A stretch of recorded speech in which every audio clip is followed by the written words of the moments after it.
Shalom, selamat malam Romo, Ibu, Bapak, teman-teman sekalian. Senang sekali ya kita bisa berjumpa kembali dalam eh, acara malam hari ini dengan tema Kerahiman Denyut Jantung Para Murid Tuhan.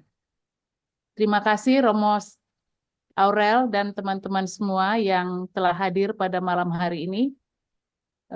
Sungguh suatu sukacita kita bisa hadir, mendalami, dan semakin belajar bersama-sama melalui pengajaran yang akan dibawakan oleh Romo Aurel pada malam hari ini. Nanti semua mohon mute suaranya ya. Bagi yang mau bertanya, di akhir acara akan kita berikan sesi tanya jawab atau boleh bertanya langsung kepada Romo. Kita awali pertemuan kita malam hari ini dengan doa. Dalam nama Bapa dan Putra dan Roh Kudus. Amin. Amin. Bapa, Engkau sungguh baik, teramat baik Tuhan di dalam hidup kami. Engkau Allah yang begitu pengasih, pengampun, maha rahim. Terima kasih Tuhan, kalau pada malam hari ini kami masih boleh bertemu satu sama lain walaupun melalui media Zoom. Kami percaya kasih kuasa-Mu bisa menembus segala waktu, segala tempat. Roh Kudus-Mu yang menyatukan kami, kasih karunia-Mu dan kerahiman-Mu yang memberkati Romo Aurel sehingga pada malam hari ini Engkau memberikan kesehatan yang baik kepada beliau dan kepada kami semua.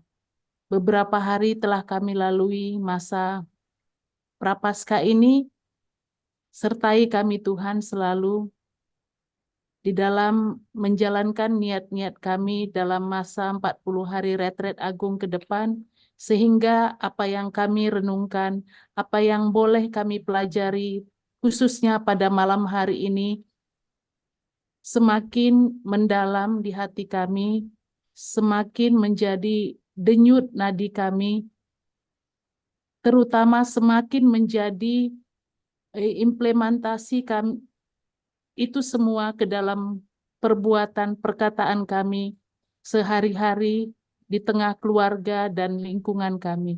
Terima kasih Bapak, sertai acara kami pada malam hari ini. Semoga ini semakin mendekatkan kami kepadamu, semakin kami dipenuhi kerahiman-Mu. Terima kasih Bapa. O darah dan air yang memancar dari hati Yesus sebagai sumber kerahiman, Engkau andalanku. O darah dan air yang memancar dari hati Yesus sebagai sumber kerahiman bagi kami, Engkau andalanku. O darah dan air yang memancar dari hati Yesus sebagai sumber kerahiman bagi kami, Engkau andalanku. Dalam nama Bapa dan Putra dan Roh Kudus. Amin. Kami persilakan. Baik, terima kasih teman-teman. Kita boleh bergabung kembali dalam acara rutin setiap bulan, hari Kamis keempat sedapat mungkin. Dan kita terberkati malam ini karena kita sudah memasuki masa Prapaskah. Bagi masyarakat Indonesia di mana-mana kita baru selesai pemilihan umum, ada banyak hal yang menggembirakan, menjengkelkan, menjadi tanda tanya atau disyukuri atau apapun. Dan itu terjadi pada hari Rabu Abu. Jadi coba kita lihat itu sebagai sebuah penyelenggaraan ilahi yang memberikan kita sebuah persepsi yang tepat tentang makna salib hidup.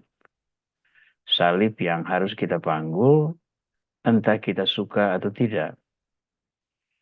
Nah, malam ini saya melanjutkan pembicaraan dari bulan lalu. Dan untuk 3 pembicaraan awal tahun 2024, yakni bulan Januari, bulan Februari, dan bulan Maret, saya selaraskan dengan 3 tema dasar yang dibicarakan dalam International Pastoral Community di Batam, umat-umat ekspatriat yang juga saya ajak mempersiapkan diri untuk merayakan kerahiman ilahi pada tanggal 7 April nanti. Nah, bulan lalu kita berbicara tentang kerahiman denyut jantung firman ilahi. Nah, sekedar refreshing bahwa seluruh firman ilahi itu sendiri merupakan satu bentuk kerahiman. Tuhan mengungkapkan diri kepada manusia itu menunjukkan belas kasihnya kepada manusia yang berdosa, sehingga ia menyatakan cintanya melalui berbagai pewahyuan dengan puncak adalah Yesus Kristus, firman yang menjadi manusia. Nah, malam ini kita lanjutkan pembicaraan kita dengan memasuki firman kerahiman denyut jantung hidup para murid Tuhan, karena saya menilai pemikiran saya bahwa para murid Tuhan untuk bisa mewartakan kerahiman kepada sesama manusia harus menyadari penuh kerahiman apa yang dia alami di dalam hidupnya sebagai murid, yang betul-betul merupakan pemberi kehidupan. Saya memakai istilah denyut jantung. Dan kita tahu kalau jantung itu berhenti berdenyut, berakhir juga kehidupan. Maka nanti kita mau lihat kerahiman apa yang sangat esensial di dalam hidup seorang murid, sehingga kalau kerahiman itu berhenti, hilang, maka hakikat dia, peranan dia sebagai murid itu juga boleh dikatakan gugur. Nah, saya mengawali refleksi kita dan saya berbagi screen dengan teman-teman supaya nanti boleh mengikuti seluruh pembicaraan ini melalui layar media masing-masing, dan nanti bahan yang sama dalam format PDF akan dibagikan kepada saudara-saudara melalui WA group ini. Nah, tema kita kedua, kerahiman denyut jantung para murid, ya. Ini kita jadikan sebagai sebuah refleksi dasar untuk mencari makna terdalam dari perintah Tuhan yang diungkapkan kepada para devosan kerahiman ilahi pada khususnya dan umat beriman pada umumnya melalui Santa Faustina dalam catatan nomor 742. Aku memberi engkau 3 cara untuk mengamalkan belas kasihan kepada sesama. Yang pertama perbuatan, yang kedua perkataan, yang ketiga doa. Dalam 3 cara inilah tercakup sepenuhnya karya belas kasih, dan semua itu merupakan bukti kasihmu kepadaku yang tidak dapat dibantah. Ini saya mengulangi apa yang terjadi atau kita bahas bulan yang lalu. Nah, tugas kita tidak membahas hal-hal konkret seperti perbuatan itu seperti apa, perkataan itu seperti apa, ketiga itu doa itu seperti apa, tapi kita coba menggali untuk menemukan konsep-konsep dasar, ajaran-ajaran fundamental yang berbicara tentang hal-hal ini, yang secara langsung berpengaruh pada kehidupan para murid Tuhan. Apalagi kita menyebut diri sebagai murid Tuhan, Rasul Kerahiman. Yang berarti kita berkewajiban untuk membuat implementasi karya kerahiman itu dalam perbuatan, perkataan, dan doa. Namun sekali lagi saya tekankan, karya kerahiman itu dapat dilakukan oleh siapapun, termasuk mereka yang tidak beriman. Ya, orang yang tak beriman pun bisa melakukan perbuatan yang mencerminkan belas kasih. Mereka pun bisa berbicara yang mencerminkan belas kasih. Nah, keunikan bagi orang beriman adalah karya belas kasih, ucapan-ucapan belas kasih itu bagi kita orang beriman adalah merupakan perpanjangan dari kehendak Tuhan yang mencurahkan belas kasih-Nya kepada manusia. Maka satu hal esensial di dalam pelayanan kasih seorang beriman adalah doa. Karena doa itu yang membedakan seorang beriman dari orang yang tak beriman. Nah, untuk malam ini kita akan melihat prosesnya kurang lebih sebagai berikut. 3 karya kerahiman, yakni perbuatan, perkataan, dan doa, itu deskripsi singkatnya ada di sini. Ini pengulangan bahan dari bulan lalu. Perbuatan adalah semua wujud karya pelayanan yang mencerminkan belas kasih Tuhan kepada manusia. Perkataan, semua tutur kata seperti penghiburan, peneguhan, nasihat, inspirasi, dan sebagainya yang memberdayakan orang sehingga mereka mengalami belas kasih Tuhan. Sedangkan doa adalah semua doa dan persembahan, ya semua doa dan persembahan kepada Tuhan agar belas kasih Allah itu terwujud dalam diri orang yang didoakan. Baik itu datang langsung dari Tuhan maupun melalui sesama manusia. Nah, 3 karya ini diwujudkan oleh para rasul kerahiman agar umat manusia itu memandang Tuhan sebagai sumber kerahiman. Ya, prinsip kita adalah kita ini seperti Yohanes Pembaptis. Kita menghantar orang kepada Yesus Kristus.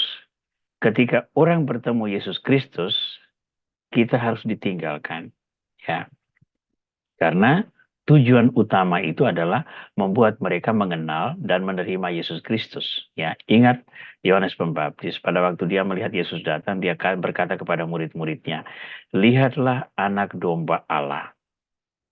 Nah, ketika dia menyebut kata "lihatlah anak domba Allah", murid-muridnya itu meninggalkan dia, lalu mengikuti Yesus. Adakah Yohanes merasa sedih karena itu? Tidak. Yohanes berkata, dia harus makin besar, sedangkan aku harus makin kecil. Jadi tujuan kita sebagai Rasul Kerahiman, mewujudkan karya kerahiman dalam perbuatan, perkataan, dan doa, itu agar orang-orang mengalami belas kasih Tuhan, bersyukur kepada Tuhan, menghormati Tuhan, dan sepenuhnya menyatukan diri dengan kehendak Tuhan. Ya, orang lalu bergantung pada Tuhan dan bukan lagi bergantung pada kita yang memperkenalkan Tuhan kepada mereka melalui karya kerahiman. Nah, untuk refleksi kita malam ini, kita melihat dulu apa korban diri Kristus yang membuat kita menyebutnya sebagai denyut jantung hidup para murid Tuhan. Ya. Nah, refleksi teks kitab suci yang saya ambil adalah roti hidup dari Injil Yohanes bab 6 ayat 24 sampai 40 dan nanti akan ditambahkan lagi beberapa ayat dari Injil yang sama untuk membahasakan korban diri Kristus ini. Ya, melihat tema roti hidup, maka saya percaya masing-masing orang sudah bisa membayangkan arah pembicaraan kita itu akan sampai di mana. Ya. Nah, kita bacakan dulu teks kitab suci yang berbicara tentang korban diri Kristus dalam roti hidup ini. Ketika orang banyak melihat bahwa Yesus tidak ada di situ dan murid-muridnya juga tidak, mereka naik ke perahu-perahu itu lalu berangkat ke Kafarnaum untuk mencari Yesus. Ketika orang banyak menemukan Yesus di seberang laut, mereka berkata kepadanya, "Rabi, kapan engkau tiba di sini?" Yesus menjawab mereka, "Sesungguhnya aku berkata kepadamu, kamu mencari aku bukan karena kamu telah melihat tanda-tanda, melainkan karena kamu telah makan roti itu dan kenyang. Bekerjalah bukan untuk makanan yang dapat binasa, melainkan untuk makanan yang bertahan sampai kepada hidup yang kekal, yang akan diberikan Anak Manusia kepadamu. Sebab dialah yang telah dimeteraikan Allah Bapa. Lalu kata mereka kepadanya, apakah yang harus kami perbuat supaya kami mengerjakan pekerjaan-pekerjaan yang dikehendaki Allah? Jawab Yesus kepada mereka, inilah pekerjaan yang dikehendaki Allah, yaitu hendaklah kamu percaya kepada Dia yang telah diutus Allah. Sebab itu, kata mereka kepadanya, tanda apakah yang engkau perbuat supaya kami dapat melihatnya dan percaya kepadamu? Apakah yang engkau kerjakan? Nenek moyang kami telah makan mana di padang gurun, seperti ada tertulis, mereka diberinya makan roti dari surga. Lalu kata Yesus kepada mereka, sesungguhnya aku berkata kepadamu, bukan Musa yang memberi kamu roti dari surga, melainkan Bapa-Ku yang memberikan kamu roti yang benar dari surga. Karena roti yang dari Allah ialah roti yang turun dari surga dan yang memberi hidup kepada dunia. Maka kata mereka kepadanya, Tuhan, berikanlah kami roti itu senantiasa. Kata Yesus kepada mereka, Akulah roti kehidupan. Siapa saja yang datang kepadaku, ia tidak akan pernah lapar lagi. Dan siapa saja yang percaya kepadaku, ia tidak akan pernah haus lagi. Tetapi aku telah berkata kepadamu, sungguh pun kamu telah melihat aku, kamu tidak percaya. Semua yang diberikan Bapa kepadaku akan datang kepadaku, dan siapa saja yang datang kepadaku, ia tidak akan kubuang. Sebab aku telah turun dari surga, bukan untuk melakukan kehendakku, melainkan kehendak Dia yang telah mengutus aku. Inilah kehendak Dia yang telah mengutus aku, yaitu supaya dari semua yang telah diberikannya kepadaku, jangan ada yang hilang, tetapi supaya kubangkitkan pada akhir zaman. Sebab inilah kehendak Bapa-Ku, yaitu supaya setiap orang yang melihat Anak dan yang percaya kepadanya beroleh hidup yang kekal, dan supaya aku membangkitkannya pada akhir zaman. Nah, ini khotbah Yesus tentang roti hidup yang dia buat di Kapernaum kepada orang-orang yang baru mengalami mujizat perbanyakan roti. Ya. Menurut tradisi, mujizat itu tidak terjadi di satu tempat yang bernama Tafka, dan itu ada di seberang Kapernaum, menyeberangi danau. Nah, orang-orang yang mengalami karunia roti hidup, roti yang perbanyakan roti ini, kemudian bergerak untuk mencari Yesus, namun Yesus memanfaatkan kesempatan itu untuk memurnikan motivasi mereka, untuk membuat semacam screening siapa yang layak menjadi murid dan siapa yang sekedar ikut-ikutan yang kemudian akan hilang ketika tantangan datang melanda. Nah, kita masih ingat itu perumpamaan Yesus tentang penabur.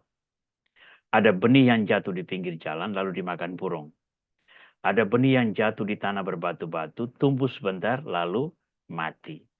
Ada benih yang jatuh di semak duri, yang bertumbuh tapi kemudian mati karena dihimpit semak duri. Lalu ada benih yang jatuh di tanah subur, yang menghasilkan buah 100 kali ganda, 60 kali ganda, atau 40 kali ganda. Ya. Nah, orang-orang yang mengalami mujizat perbanyakan roti, itu jelas melihat Yesus sebagai satu faktor hidup mudah bagi mereka. Bayangkan, kalau kapan saja mereka boleh makan roti sampai kenyang, mereka tidak perlu bekerja lagi. Ya. Tetapi Yesus melihat bahwa itu bukan jalan untuk meraih keselamatan. Maka dia melakukan screening. Dan screening itu adalah khotbah tentang roti hidup. Karena yang dimaksudkan dengan roti hidup itu bukan roti yang dapat binasa, melainkan dirinya sendiri, yakni tubuh dan darahnya yang akan diwariskan kepada umat manusia yang boleh kita nikmati pada masa kini dalam rupa sakramen Maha Kudus. Ya.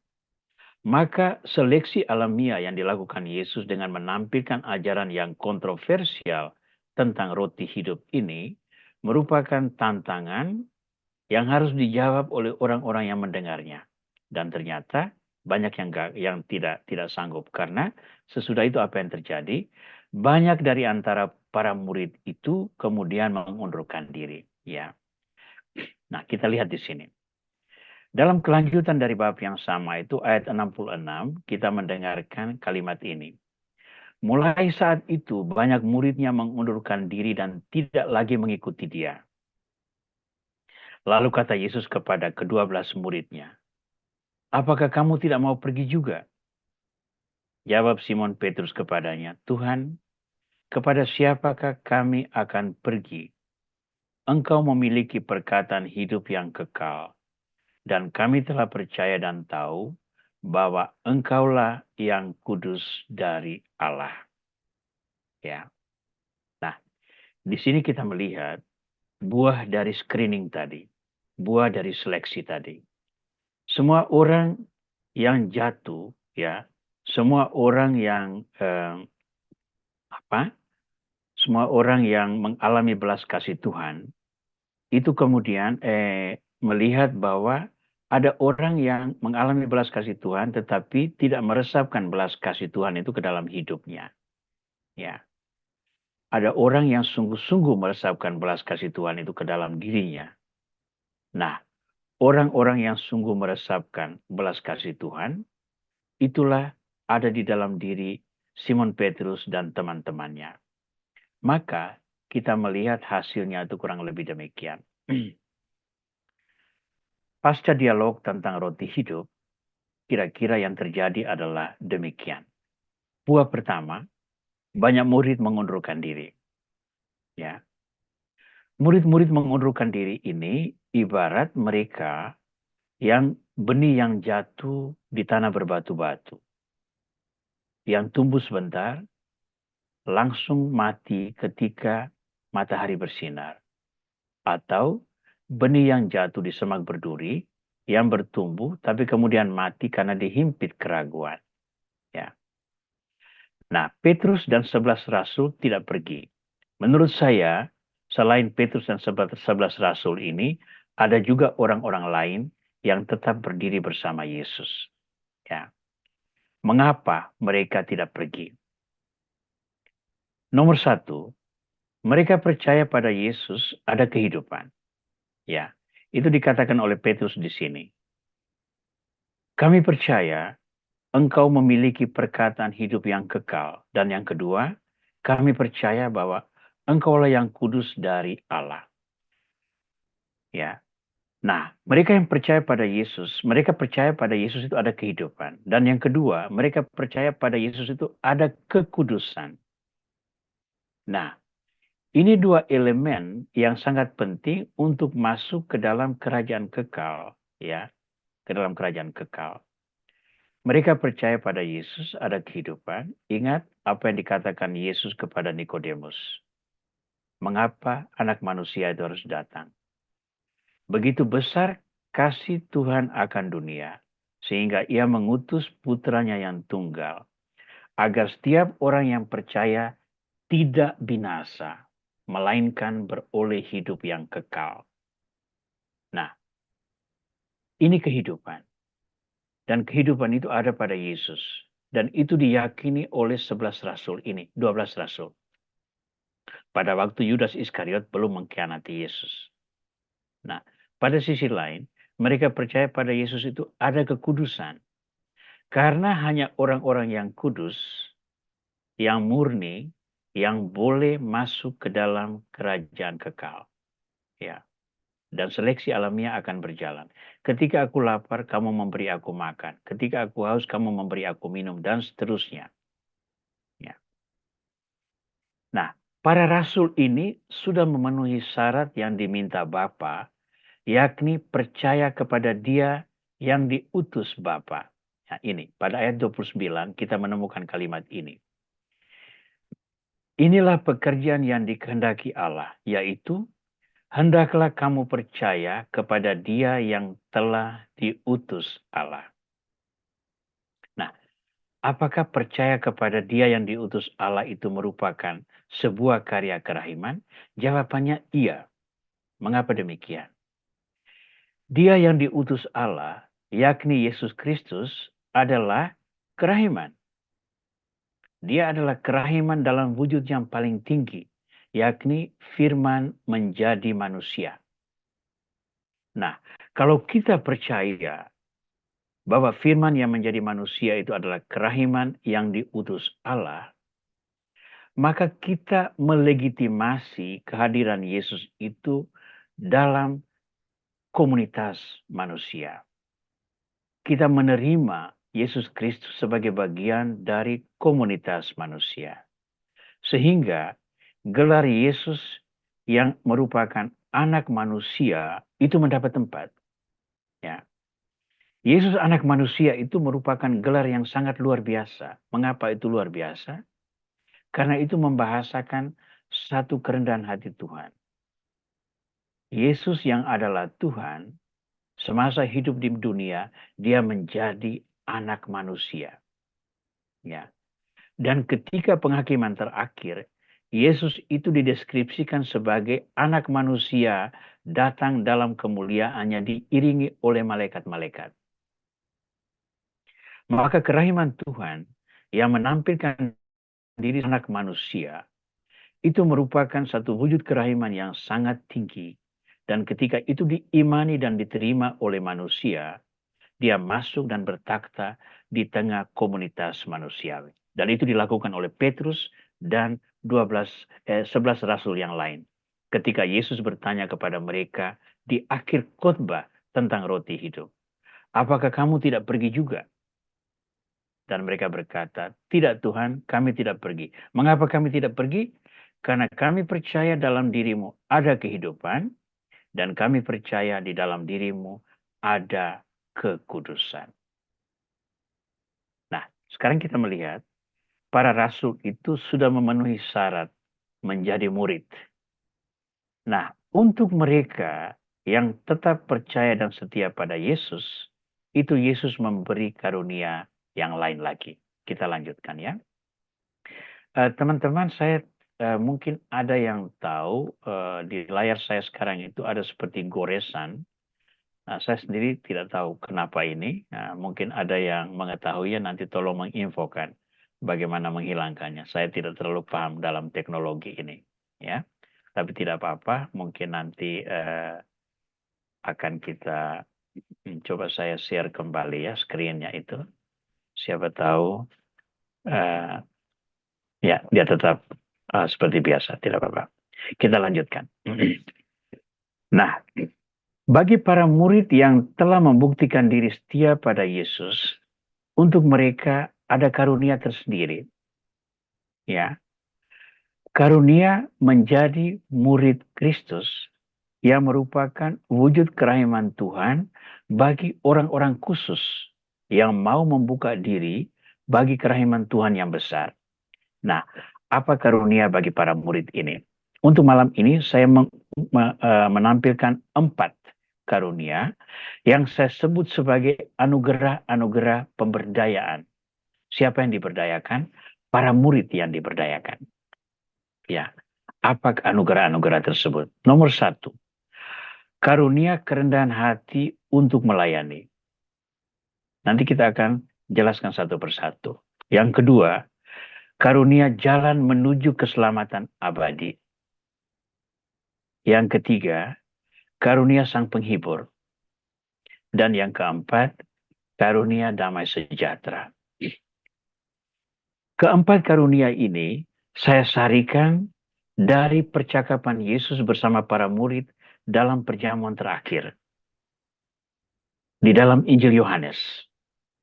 Nah, saya ambil seluruhnya dari Injil Yohanes malam ini untuk melihat konsistensi Yesus yang adalah firman yang menjadi manusia, memberdayakan para murid yang sudah menerima dia sebagai Tuhan dan penyelamat, sumber kehidupan dan kekudusan. Nah, untuk mereka yang sudah menerima Dia, yang nanti akan bertanggung jawab mewartakan kerahiman Tuhan, Dia berikan 4 karunia khusus untuk memberikan mereka kelebihan atau keterampilan atau energi ekstra agar mereka bisa konsisten mewartakan kerahiman tersebut. Nah, sekarang kita lihat satu persatu. Nomor 1, karunia kerendahan hati untuk melayani. Sesudah Yesus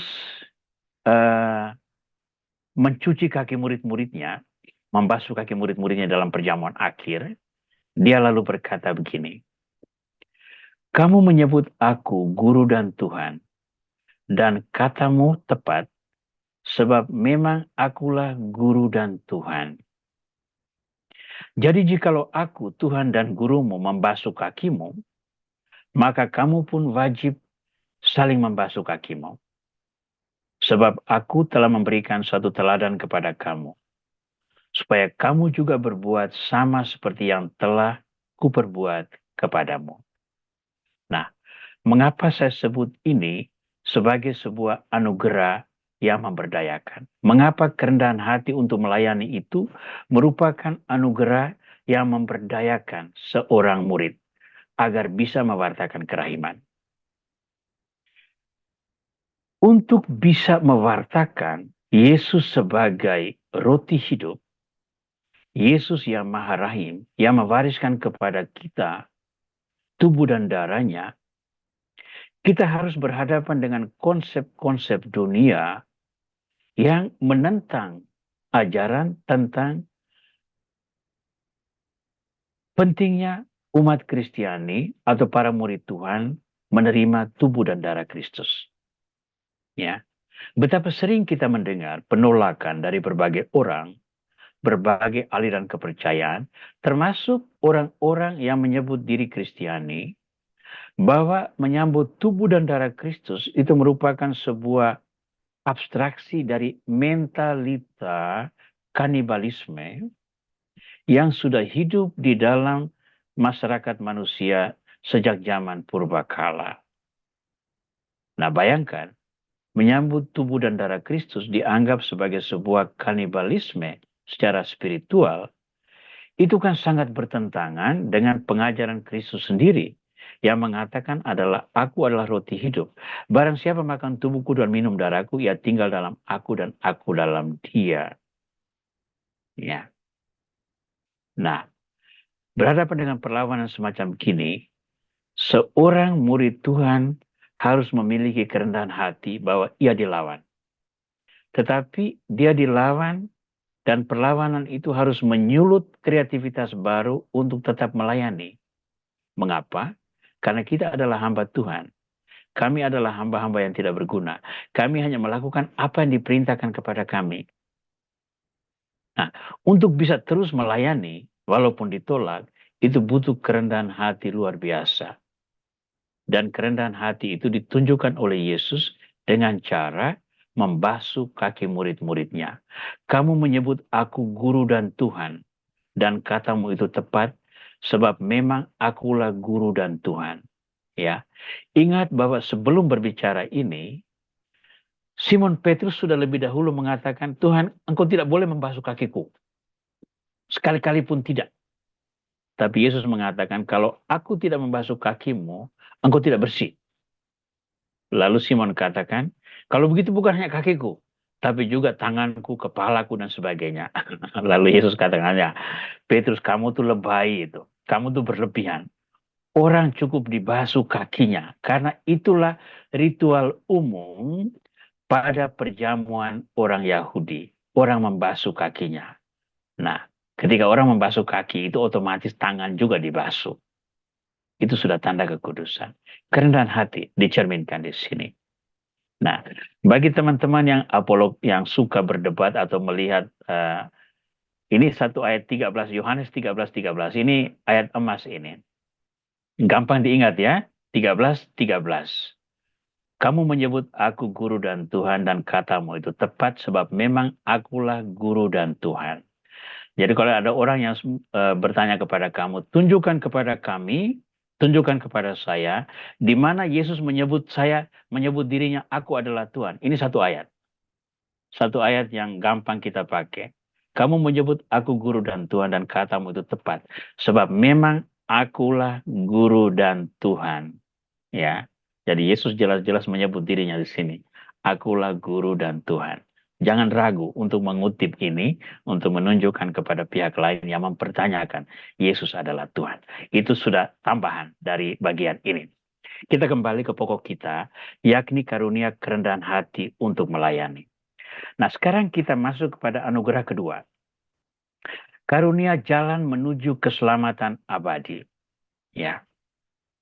Apa teks yang kita pakai? Yohanes 14, 1-3 dan ayat 6. Apa kata Yesus kepada murid? Para murid di dalam perjamuan itu. Janganlah gelisah hatimu. Percayalah kepada Allah, percayalah juga kepadaku.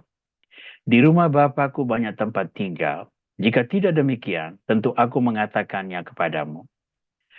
Sebab aku pergi ke situ untuk menyediakan tempat bagimu.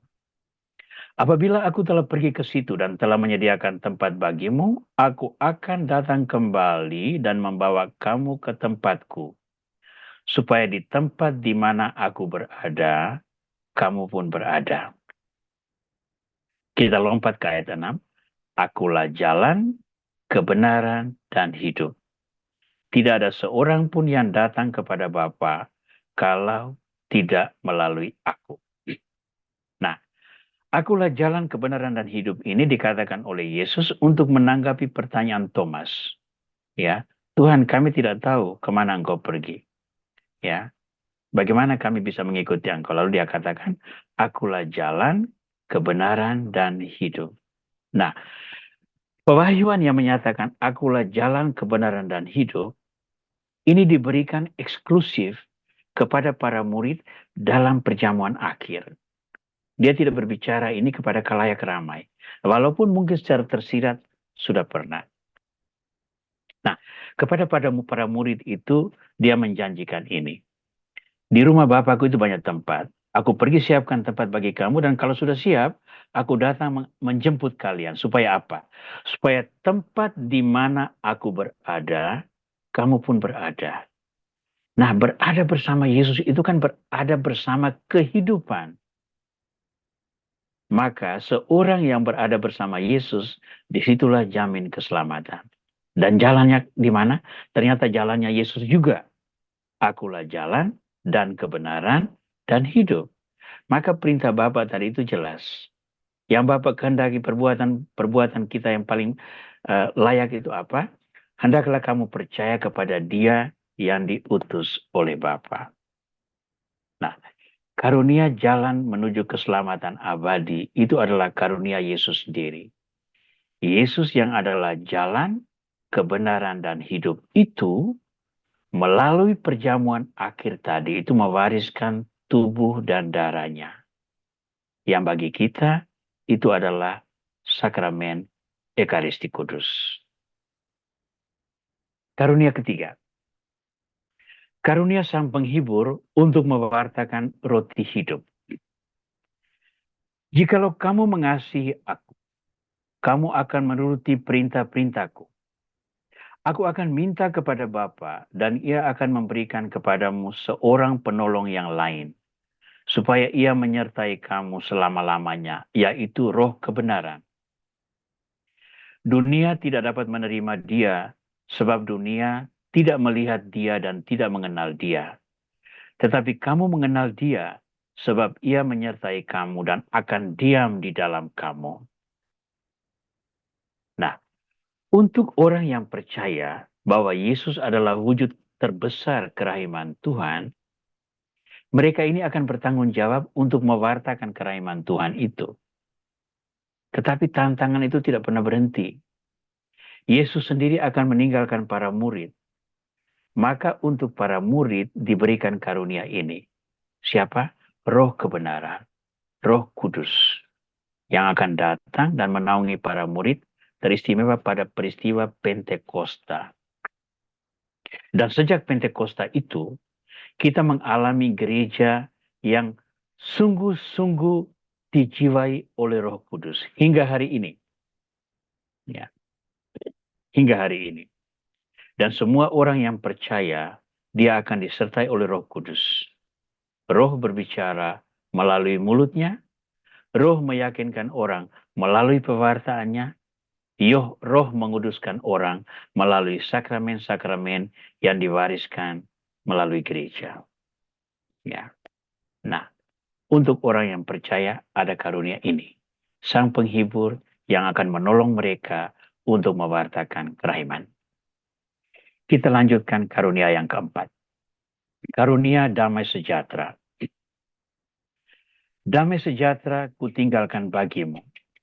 Damai sejahtera kuberikan kepadamu. Dan apa yang kuberikan tidak seperti yang diberikan oleh dunia kepadamu.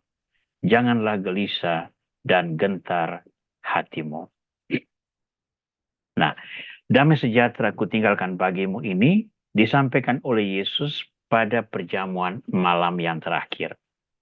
Sebelum dia wafat.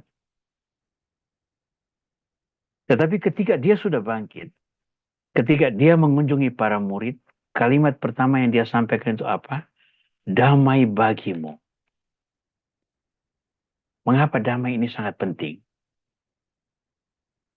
Karena damai itu menyingkirkan segenap keraguan, segenap ketakutan, kecemasan, ya, dan berbagai karakter negatif lain yang muncul dari penganiayaan, penolakan, dan berbagai salib lain yang akan menyertai hidup dan karya para pewarta iman.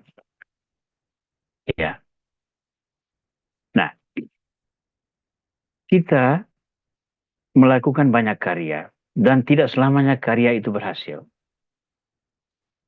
Kita melakukan banyak karya dan tidak selamanya semua orang menerima karya itu dan menghargai kita. Lalu kadang-kadang kan kita putus asa. Lalu kita berkata, Tuhan, tuh orang tidak menghargai saya. Mengapa saya harus terus terlibat dalam karya ini? Lalu kita mengalami keraguan-raguan. Nah, keraguan-raguan ini akan terus bertumbuh, menumbuhkan kecemasan lain, mendatangkan rasa antipati, lalu kita mulai meninggalkan karya-karya pelayanan itu. Tuhan memberikan anugerah damai sejahtera. Mengapa damai sejahtera ini penting? Untuk menjaga keseimbangan antara rasio, gerak emosi, dan iman. Akal budi ketika damai itu muncul, dia menjaga pikiran kita itu tetap rasional. Kepala dingin. Damai membuat emosi kita itu stabil. Ya, dalam keadaan yang paling panik, paling menakutkan sekalipun, hati yang damai akan memberikan peluang untuk tetap menjaga kestabilan emosi. Demikian pun iman. Hati yang damai membuat iman kita itu tetap tegak, termasuk di tengah penganiayaan. Nah, banyak kesaksian para martir dapat kita baca melalui peristiwa-peristiwa orang kudus yang tetap teguh berpegang pada Kristus di tengah penganiayaan dan penderitaan. Karena mereka mengalami damai Kristus yang bertakhta dalam hati mereka.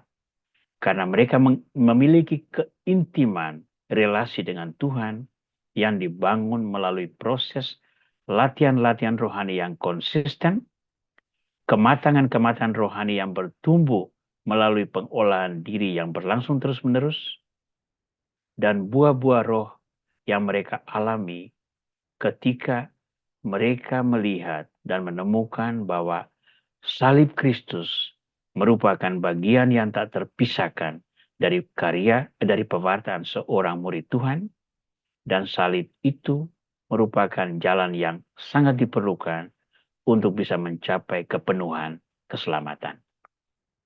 Nah, 4 karunia ini.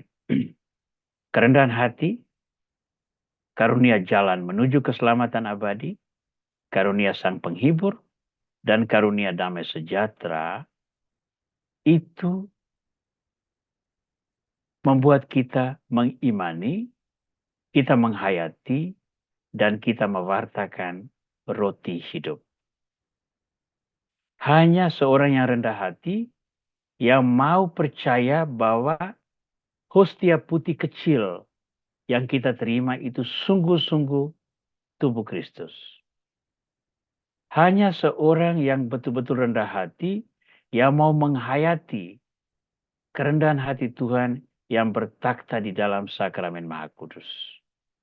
Hanya orang-orang yang betul rendah hati yang mau mewartakan roti hidup itu kepada sesama. Demikian juga semua karunia yang lain. Jalan menuju keselamatan abadi, yakni jalan kebenaran dan hidup, yakni Yesus Kristus, Roh Kudus, damai sejahtera yang dianugerahkan, semua itu memberikan kepada kita energi-energi iman, sehingga kita bisa tetap teguh mengimani roti hidup, teguh menghayati roti hidup, teguh mewartakan roti hidup. Menghayati di sini berarti merayakan dan menyambut roti hidup. Lalu mewartakan roti hidup. Ya, semua itu terjadi karena sebagai murid kita diberdayakan oleh Tuhan dengan karunia-karunia ini.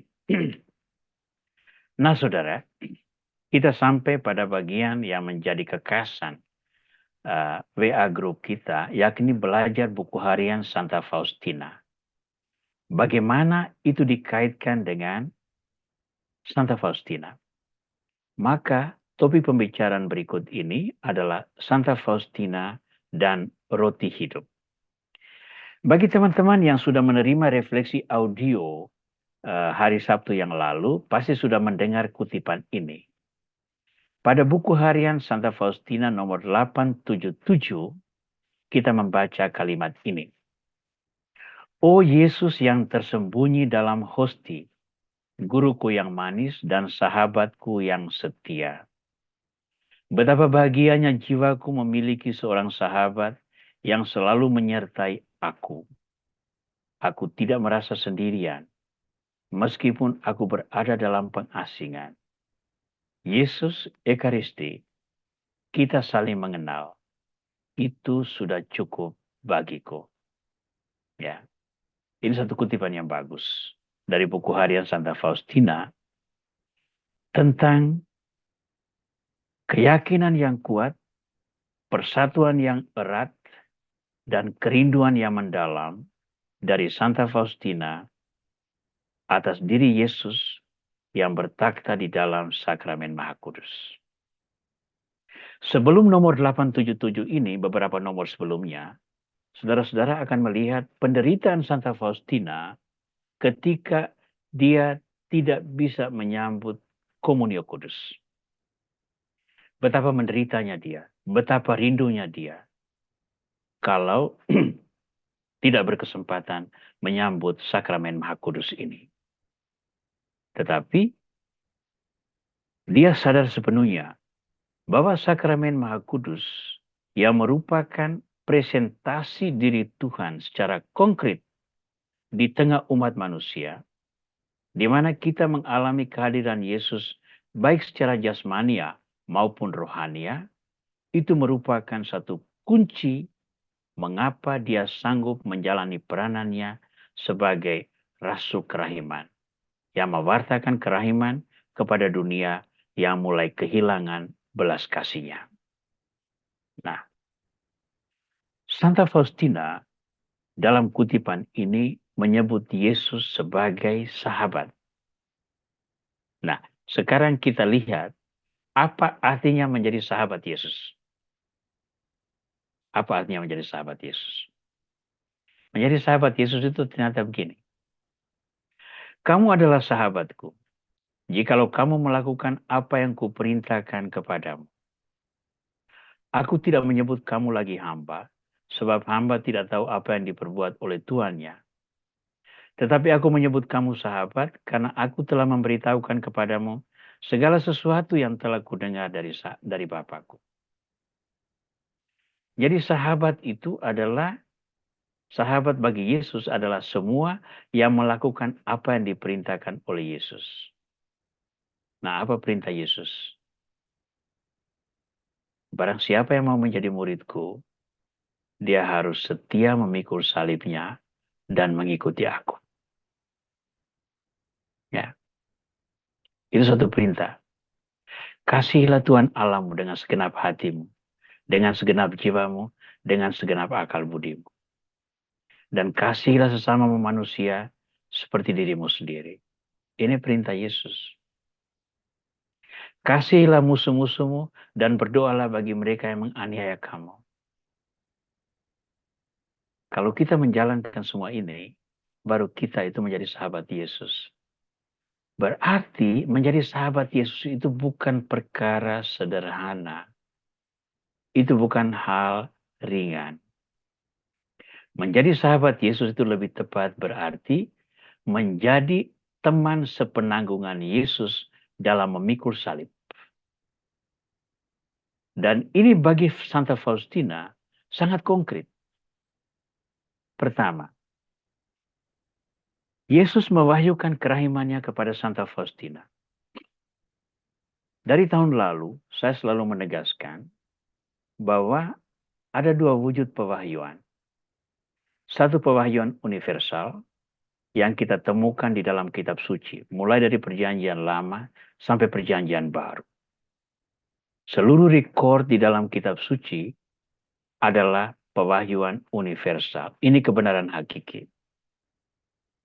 Tapi Yesus juga, Tuhan juga mewahyukan diri kepada orang-orang tertentu yang kita sebut sebagai pewahyuan personal.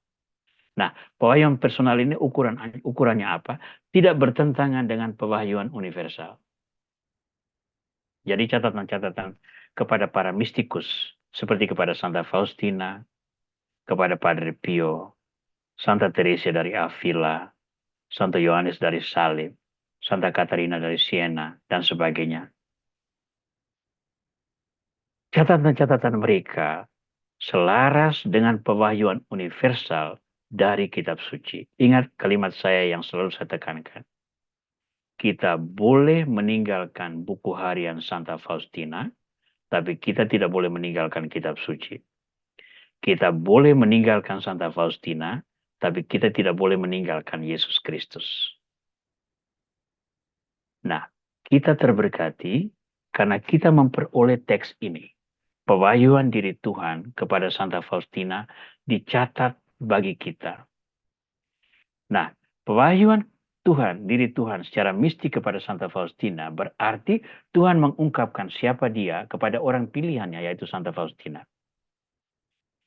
Lalu yang kedua, Yesus menugaskan Santa Faustina mewartakan kerahiman kepada dunia yang kehilangan belas kasih. Santa Faustina lalu dengan caranya yang sederhana menyatakan pengalaman mistiknya itu kepada Bapa pengakuannya, kepada penasihat rohaninya, sehingga lahirlah devosi kerahiman ilahi yang begitu besar pengaruhnya dan memberi warna bagi kehidupan spiritual gereja masa kini. Saya berani menyebutkan bahwa devosi kerahiman ilahi itu adalah sebuah fenomena spiritual di abad modern yang telah memberikan pembaharuan bagi spiritualitas seluruh gereja pada umumnya. Ya, maka banggalah kita bahwa kita betul-betul berdevosi kepada kerahiman ilahi, bahkan mau menjadi rasul kerahiman ilahi, bahkan mau mendalami buku harian Santa Faustina agar menemukan mutiara-mutiara indah yang nanti akan menjadi inspirasi bagi kita untuk melakukan karya kerahiman, perbuatan, perkataan, dan doa. Yang ketiga, Yesus menugaskan Santa Faustina untuk bersaksi tentang salib kerahiman demi keselamatan jiwa-jiwa. Yang dimasukkan dengan salib kerahiman di sini adalah wujud-wujud mati raga yang dialami oleh Santa Faustina agar jiwa-jiwa itu bertobat, agar jiwa-jiwa itu dikuduskan dan diselamatkan.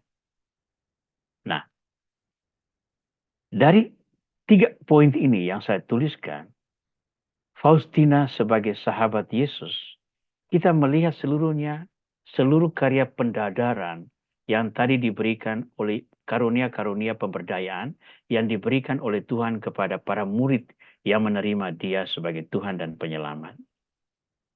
Kepada Faustina diberikan pengetahuan yang berarti melibatkan Roh Kudus.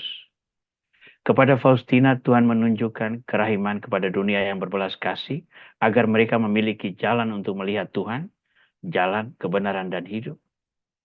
Faustina memperoleh tugas untuk berbicara tentang salib kerahiman, yang berarti memberi kesaksian, yang membawa orang kepada sebuah penghiburan rohani, berarti ada damai sejahtera di dalam hati orang-orang.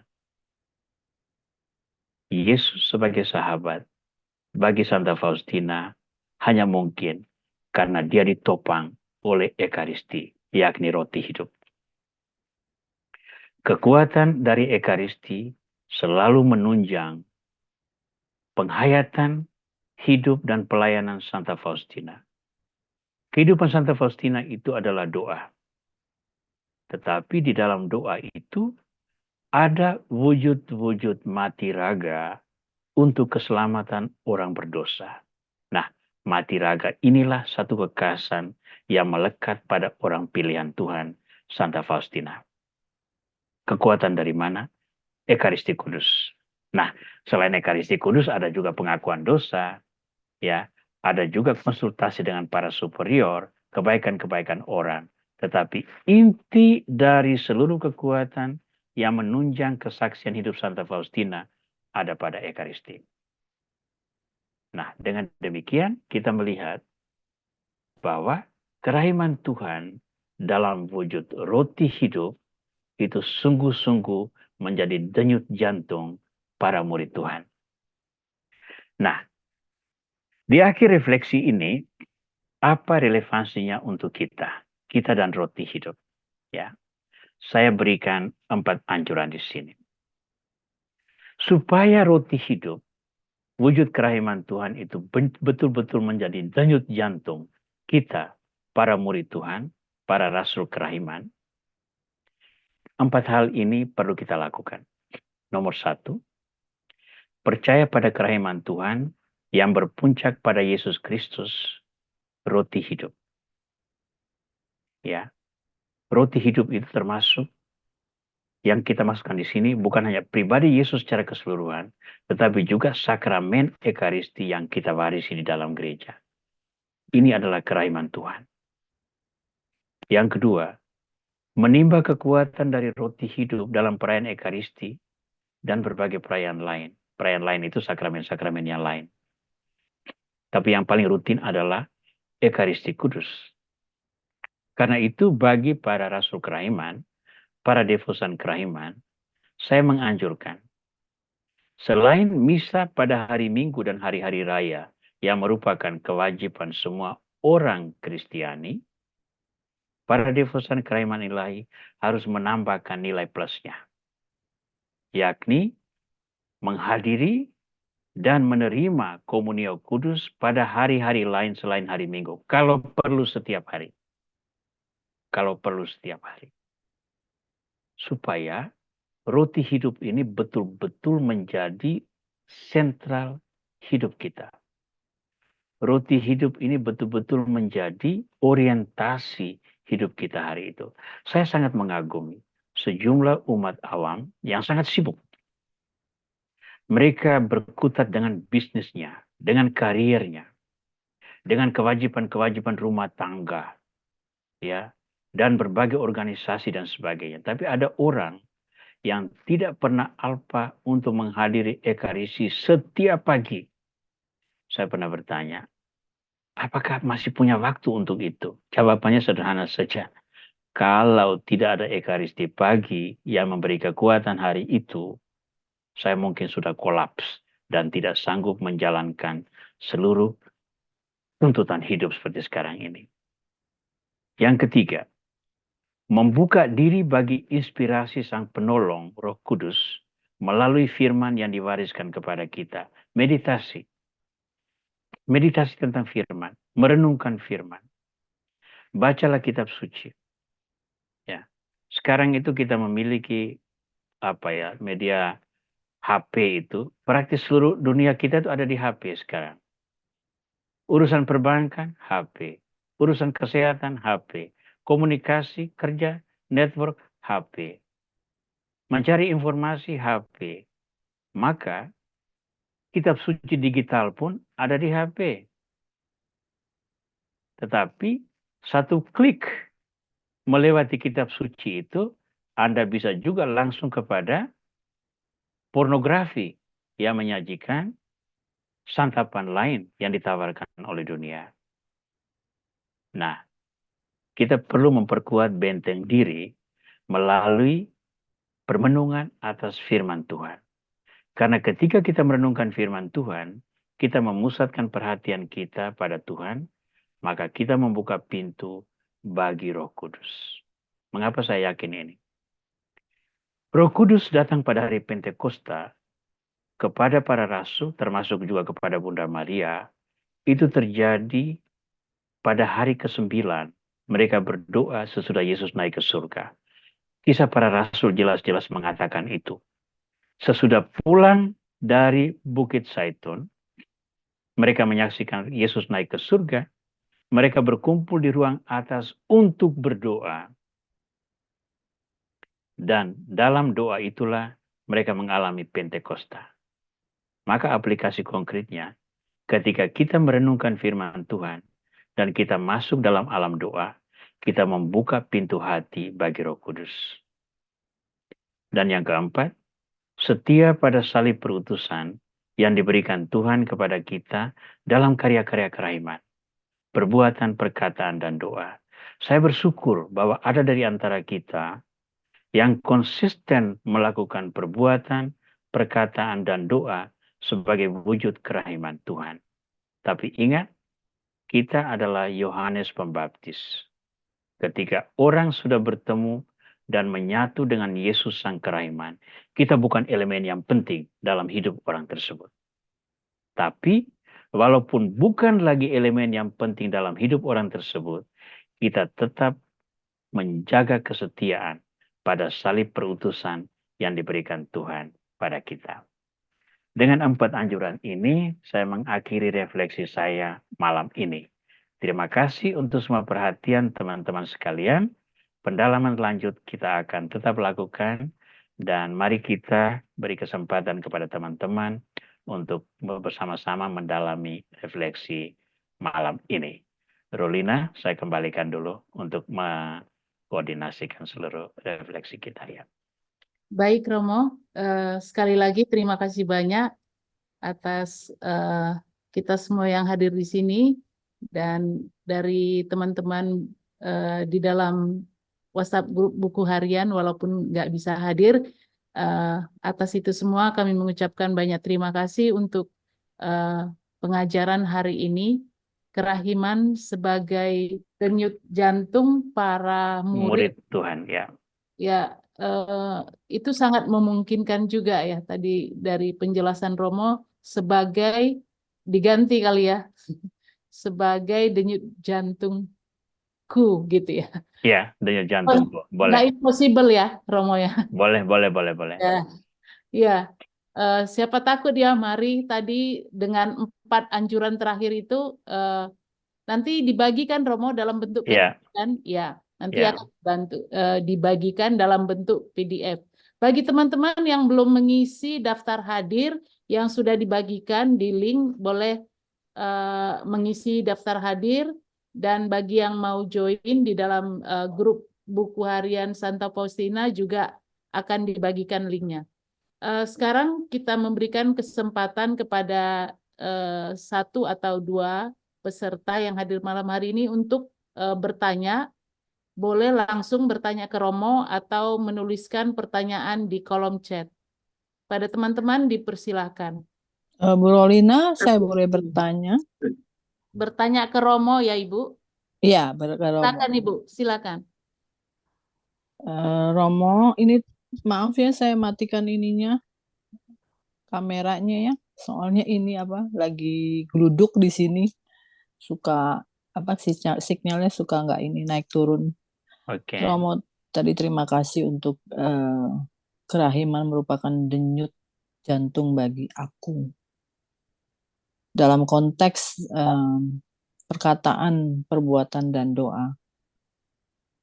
Itu tadi terngiang di telingaku, Romo, mengenai kejadian kemarin kita habis pemilu tuh. Saya nangis, Romo, karena saya sudah melakukan yang terbaik, sudah mengikuti saran daripada Romo, Bapak Uskup Kardinal, memberikan yang terbaik untuk bangsa. Kalau saya mau gila kan saya mendingan golput gitu. Karena saya lihat di TikTok kemarin dinyatakan bahwa kalau Indonesia pemilihan umum itu biasanya sudah ketahuan siapa pemenangnya. Tapi karena saya sebagai bangsa yang menjunjung tinggi Undang-Undang Dasar 45 dan NKRI, saya memilih paslon yang track recordnya baik. Saya menangis, Romo, melihat keadaan itu. Saya sudah berdoa, sudah melakukan melangkahkan kaki ke TPS dan sudah berbuat untuk bangsa. Tetapi hasilnya mengecewakan. Itu yang tidak membuat saya damai sejahtera, Romo. Bagaimana menyikapi hal tersebut, Romo, untuk bisa saya mendapatkan damai sejahtera selanjutnya. Terima kasih, Romo. Oke, sudah Bu. Sudah, Bu, Romo. Ya, dunia belum kiamat Bu ya. Oke, jadi gini, jalan Tuhan itu seringkali itu tidak kita pahami. Ya, jangan terlalu cepat dulu mengatakan bahwa Indonesia ini akan mengarah kepada kehancuran. Prediksi boleh ada, tapi optimisme juga harus ada. Kita beri beberapa contoh, Bu ya. Kita ambil dari kitab suci. Saya selalu memakai contoh dari kitab suci untuk menunjukkan bahwa jalan Tuhan itu tidak selamanya yang halus-halus, manis-manis toh. Sesudah pada waktu Yesus naik ke surga, itu kan dia katakan begini, pergi dan beritakanlah Injil kepada segala bangsa. Nah, jemaat perdana di Yerusalem itu, mereka itu kan berkumpul, berdoa, mendalami ajaran para rasul, berbagi-bagi rezeki, roti itu, berbagi makanan. Lalu jalan hidup mereka itu disukai oleh banyak orang. Itu kisah para rasul mengatakan itu. Kenapa? Karena mereka orang yang murah hati, ya, berbagi rezeki. Mereka orang yang setia mendengarkan kitab suci dan ajaran para rasul. Ya, lalu mereka itu menjadi contoh. Tapi Tuhan kan tidak menyuruh mereka untuk tinggal di Yerusalem. Tidak menyuruh mereka untuk duduk makan tidur menunggu Yesus datang. Itu Tuhan katakan, kamu harus pergi untuk mewartakan Injil. Maka apa yang terjadi? Penganiayaan. Penganiayaan itu membuat mereka melarikan diri dari Yerusalem. Nah, dalam proses pelarian ini apa yang terjadi? Mereka mewartakan Injil. Apakah penganiayaan itu menyenangkan? Tidak. Tapi apakah penganiayaan itu membawa berkah? Iya. Dengan kata lain, Tuhan bisa juga mengizinkan satu bentuk salib yang menyakitkan, tapi ada tujuan positif di baliknya. Nah, maka bukan, karena kita masih terlalu dini, ini perhitungan sebelum selesai, Bu ya. Nah, siapa tahu ada lain-lain yang munculnya. Nah, tapi bahwa ini sudah realita di depan mata. Maka bagi saya itu sudah tidak lagi di media sosial itu kita juga sakit karena orang mencaci maki. Termasuk orang Katolik sendiri mencaci maki para pemimpin gereja, kardinal dan sebagainya. Ada yang menulis kardinal bodoh lain kali. Tidak usah omong-omong segala macam. Itu orang yang tulis itu juga sama bodohnya. Ya. Nah, tetapi bahwa himbauan moral itu adalah satu hal yang normal. Bahwa kemudian orang tidak mau ikuti himbauan moral itu kan kehendak bebas manusia. Tuhan katakan kepada Adam dan Eva itu apa? pohon yang di tengah taman itu jangan kamu makan, karena kalau kamu tidak makan itu kalau kamu makan itu kamu mati. Yang mereka lakukan apa? Makan dari pohon itu. Perintah Tuhan kepada 10 perintah Allah yang diturunkan Tuhan kepada Musa itu apa? Yang pertama, jangan memuja berhala, berbaktilah kepadaku saja dan cinta apa? Jangan memuja berhala, berbaktilah hanya kepada aku. Yang dilakukan orang Israel pertama itu apa? Membuat patung lembu emas. Nah, sekarang bisa lihat bahwa seringkali perintah Tuhan atau ajaran-ajaran Tuhan itu langsung ditantang oleh kegelapan dengan jalan sebaliknya. Maka dalam perkara ini, Bu Kati, kita bagi saya, himbauan itu sudah terjadi, kita mengikuti dan ternyata tidak berhasil, tapi itu bukan sebuah kesalahan. Itu adalah sebuah penegakan nilai moral.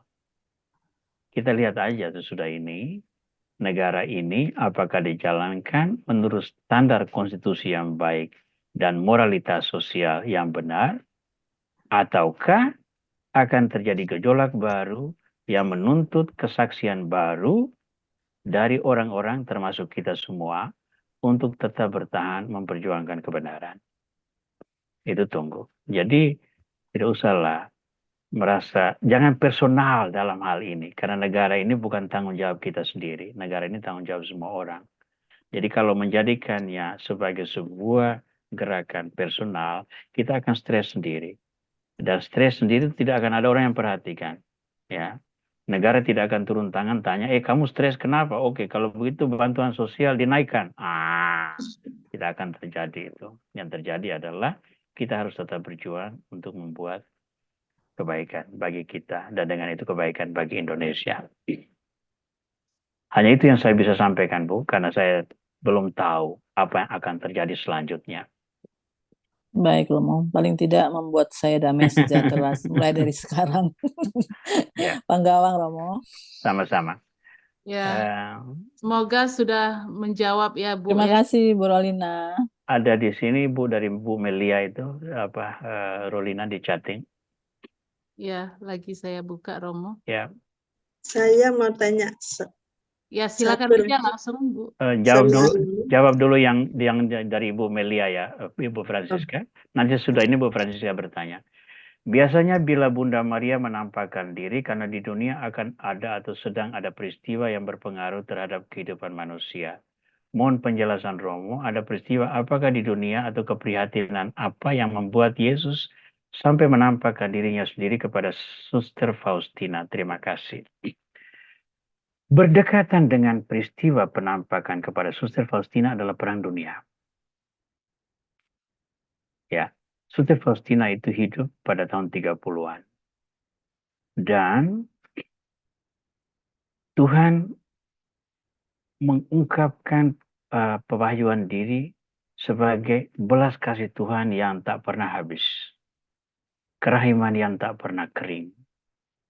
Itu untuk mengingatkan apa? Mengingatkan kepada orang-orang yang lupa akan aspek kerahiman ini. Nah, tidak ada catatan atau mungkin saya belum tahu bahwa pewahyuan diri Tuhan kepada Suster Faustina itu ada kaitan dengan Perang Dunia Kedua misalnya. Tetapi saya cukup yakin dengan ini.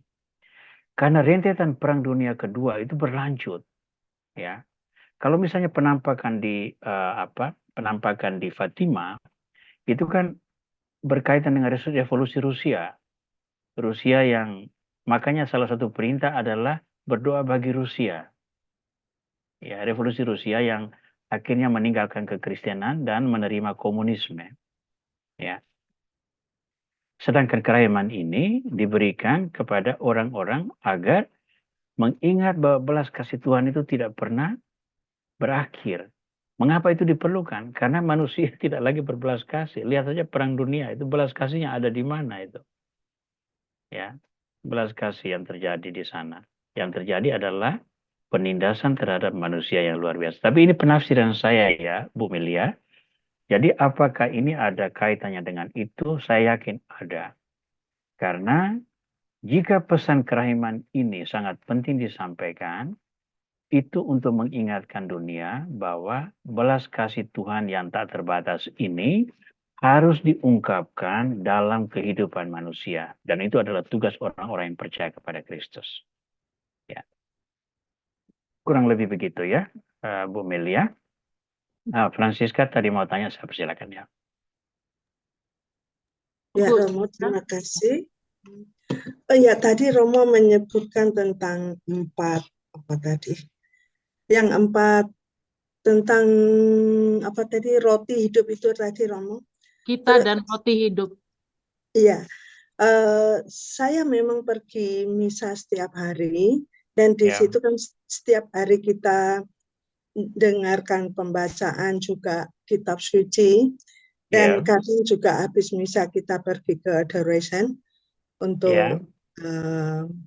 meditation lah, gitu. Itu kalau tentang membaca kitab suci itu masih perlu nggak, Romo? Kan kita setiap hari sudah dengarkan gitu, apa kita masih perlu harus sering membaca kitab suci lagi gitu, Romo? Baik. Terima kasih. Kitab suci itu jangan hanya dibaca dalam kaitan dengan Ekaristi, Bu ya. Ya.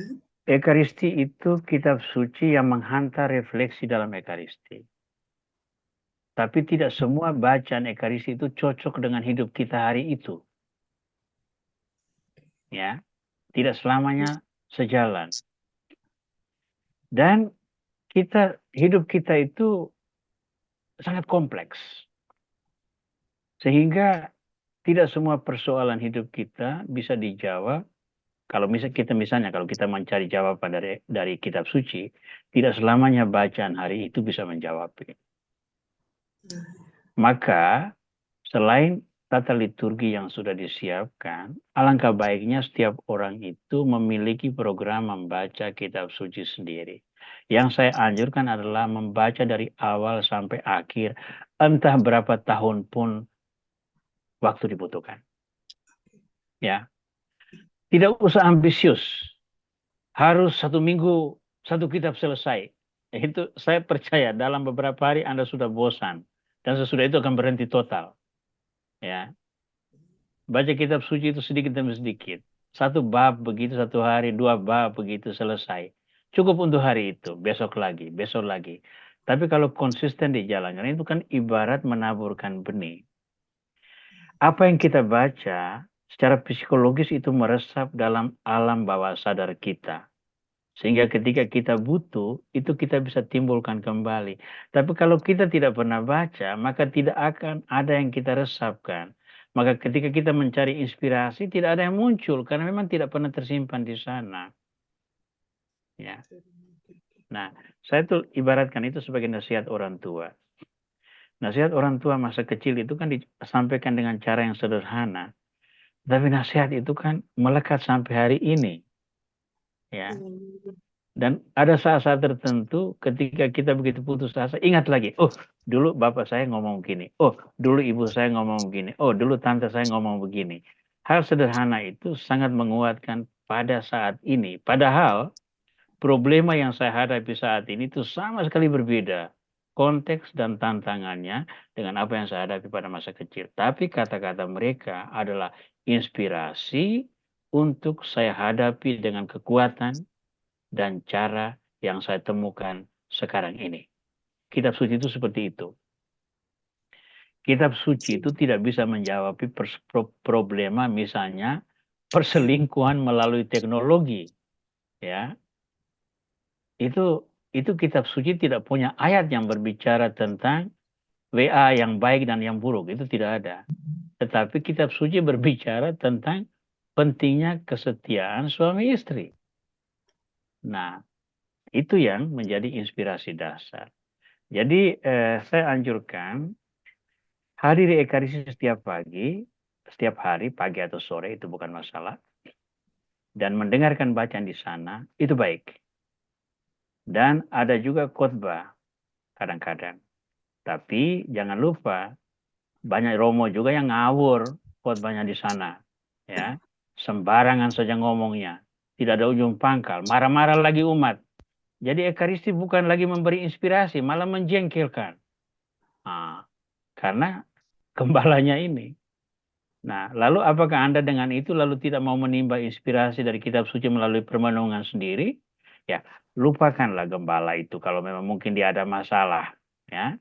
Mungkin dia kurang tidur atau kurang piknik barangkali, Tapi hidup kita itu tidak bergantung pada orang ini, hidup kita itu bergantung pada Tuhan. Maka mari kita mencari Tuhan antara lain melalui kitab suci ini. Bagus, adorasi tadi hal yang bagus. Menerima sakramen secara teratur, bagus. Tambahkan itu dengan kitab suci. Terima kasih Romo. Ya, tapi jangan lupa, semakin kita mendapati banyak hal yang menggunakan banyak hal, godaan dan tantangan juga biasanya makin besar. Ya pasti. Ya, itu ya. Jadi ini perimbangan yang selalu berjalan bersama dengan kita. Makasih Francisca. Terima kasih Romo. Terima kasih. Ya. Terima kasih Romo. Apa masih dibuka pertanyaan satu lagi? Satu lagi ya. Sorry Mo, itu kalau pakai liturgi harian bisa ya Mo untuk bacaan harian itu? Kenapa itu? Liturgi harian kita pakai nggak apa-apa ya Mo? Bisa, kenapa tidak Bu? Bisa ya? Boleh. Jadi bukan baca dari depan dari Kejadian sampai Wahyu. Tapi itu kan membaca menurut ketentuan liturgi. Itu sebetulnya bukan meditasi personal, itu meditasi seluruh gereja. Nah, tapi kalau misalnya meditasi persoalan rumah tangga, coba Ibu buka kitab Putra Sirak atau kitab Pengkhotbah, kitab Amsal. Itu nasihat konkret kualitas seorang istri, kualitas seorang suami, apa semua itu ada di situ. Nah, itu tidak ada di dalam bacaan-bacaan kitab suci dalam Ekaristi. Tidak setiap hari ada di situ. Ya. Jadi menurut saya alangkah baiknya juga membaca kitab suci secara terpisah dari mendengar apa yang disampaikan oleh bacaan-bacaan dalam liturgi, ya. Ya, baik Romo. Terima kasih Romo. Baik Rolina kembali. Ya, baik Romo, kita tutup Romo. Sebentar. Masih ada satu di chat itu ya. 1 Samuel 16 sampai 7. Saya mesti baca dulu ini 1 Samuel 16 sampai 7. 1 Samuel 16 ayat 7. Ya. Tetapi berfirmanlah Tuhan kepada Samuel, janganlah pandang parasnya atau perawakannya yang tinggi, sebab aku telah menolaknya. Bukan yang dilihat manusia, yang dilihat Allah. Ini ya yang dimaksudkan ya? Iya benar Romo. Oke, nah bukan yang dilihat manusia, yang dilihat Allah. Manusia melihat apa yang di depan mata, tetapi Tuhan melihat hati. Baik, ini saya lihat lebih sebagai sebuah statement ya. Nina Ihsan. Mungkin bisa jelaskan sedikit? Ini Ibu atau? Saya Nina Romo. Oke, silakan. Maaf saya tutup video itu tadi untuk menghibur ibu yang tadi bersedih. Oke. Oh, terima kasih Ibu. Ya ampun, menguatkan banget ya. Firman yang Ibu Nina kasih. Lihat 1 Samuel 16:7 ya. Itu tentang pemilihan Daud kalau tidak salah. Bahwa 16. Ya, 16:7. Nanti saya baca deh. Daud dengan saudara-saudaranya yang lain lebih ganteng, lebih apa semua, tapi Tuhan katakan jangan lihat rupanya. Ya, orang yang saya pilih itu bukan yang itu. Nah, jadi mungkin direnungkanlah itu ya. Nah, saya tidak perlu menanggapi ini karena ini sebuah baik. Terima kasih Romo, terima kasih Bu Nina. Baik. Sebelum kita menutup Rolina, saya menyampaikan satu pengumuman untuk kali berikut. Kali berikut itu kita akan 21 Maret mestinya ya. 21 Maret, betul. Karena 24 itu kita sudah masuk dalam pekan suci. 24 itu kita sudah minggu palem dan tidak mungkin kita membuat pertemuan Zoom dalam pekan suci. Kita semua sangat sibuk dan itu hari Kamis putih. Hari Kamis keempat itu hari Kamis putih, tidak mungkin kita menjalankannya di sana. Jadi nanti pengajaran berikut itu tanggal 21 Maret, mohon langsung dicatat di agenda, nanti akan disampaikan. Ya, jadi kita sudah kerahiman denyut jantung firman ilahi, kerahiman denyut jantung hidup para murid Tuhan, dan nanti kerahiman denyut jantung hamba ilahi, hamba Tuhan. Ya, hamba Tuhan itu lain lagi. Akan ada deskripsi khusus di samping murid Tuhan. Walaupun kurang lebih sama peranannya, tetapi nanti akan ada penekanan-penekanan tersendiri. Baik, saya kembalikan kepada Rolina untuk menutup acara kita malam ini. Ya, sebelum kita tutup dengan doa dan berkat, kita foto bersama dulu ya. Mari kita berdoa. Terima kasih Tuhan atas kasih karunia-Mu yang menyertai kami dalam pengajaran malam ini. Kami bersyukur atas kegembiraan dan sukacita yang boleh kami bagi-bagi. Maka kiranya Engkau meneguhkan kami untuk senantiasa memandang roti hidup, sakramen Maha Kudus sebagai wujud kerahiman-Mu yang menjadi denyut jantung kehidupan kami. Kiranya rahmat kasih-Mu senantiasa menaungi dan membimbing kami, membawa sukacita dan peneguhan untuk hidup dan pelayanan gereja-Mu ke masa depan. Terpujilah Engkau Tuhan, kini dan sepanjang masa. Amin. Amin. Tuhan bersamamu. Dan bersama Dan bersama rohmu. Semoga Allah Tritunggal Maha Kudus berkenan melimpahkan berkat-Nya bagi saudara-saudara sekalian, Bapa, Putra, dan Roh Kudus. Amin. Amin. Tuhan memberkati semua. Terima kasih Romo. Selamat malam. Terima